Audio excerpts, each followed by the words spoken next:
El portaveu d'Esquerra Republicana a l'Ajuntament del Prat, Joan Camps, torna a presentar-se com a cap de llista de l'agrupació independentista a les eleccions municipals del maig. Així ja ho va decidir al novembre una assemblea amb membres de la formació que ara ja treballen els eixos programàtics de cara a la propera cita a les urnes. L'objectiu polític sempre és créixer, no? Jo crec que a les passades eleccions municipals el resultat ens vam estar, em sembla que 250 vots a tenir un segon regidor, per tant crec que estem ja entre l'1 i el 2 més a prop del 2 que de l'1.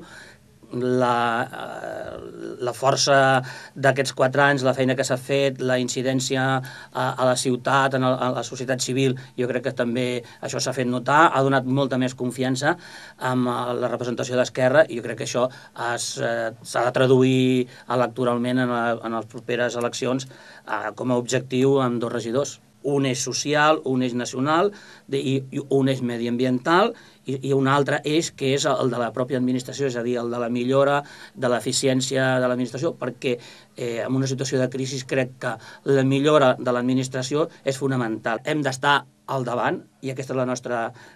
voluntat d'impulsar aquest tipus d'actuacions des de l'equip des de fora o des de dins de l'equip de govern en funció dels resultats que es donguin per tal de millorar l'eficiència administrativa i millorar, per tant, la dinàmica econòmica de la nostra ciutat. No puc avançar gaire cosa perquè la cosa és molt verda,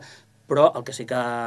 tenim clar és que les llistes han de ser representatives, de persones que estiguin amb una incidència a la vida local, que coneguin els problemes de la societat civil i en conjunt de la nostra població, que és la millor manera de poder representar els ciutadans i ciutadanes del Prat. Aquesta és la segona vegada que Camps es presenta com a candidat alcaldable després que Esquerra Republicana aconseguís entrar i tornar a tenir representació a l'Ajuntament del Prat en les darreres eleccions municipals.